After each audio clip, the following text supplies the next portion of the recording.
O'zbekiston Respublikasi Prezidenti tomonidan tomorqa yer egalari va dehqon xo'jaliklari faoliyatini zamonaviy tashkiliy tizimi joriy qilish va moliyaviy qo'llab-quvvatlashning qo'shimcha chora-tadbirlari to'g'risidagi 22-sonli farmoni qabul qilindi. Farmonga ko'ra, O'zbekiston fermer dehqon xo'jaliklari va tomorqa yer egalari kengashi O'zbekiston fermerlar kengashi etib qayta nomlandi.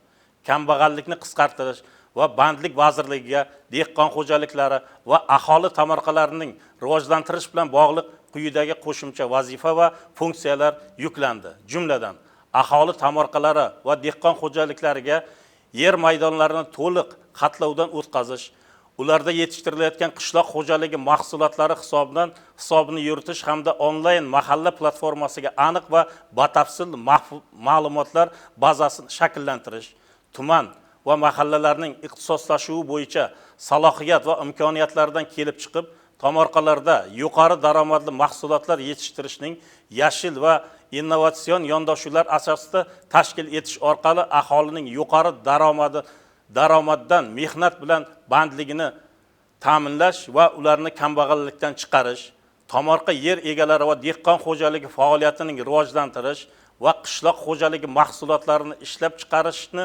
kengaytirish bo'yicha kengash tuzildi. Fermer xo'jaliklarini qo'llab-quvvatlash jamg'armasi hamda kambag'allikni qisqartirish va bandlik vazirligi huzuridagi dehqon xo'jaliklari va tomorqa yer egalari faoliyatini qo'llab-quvvatlash jamg'armasi tashkil etildi.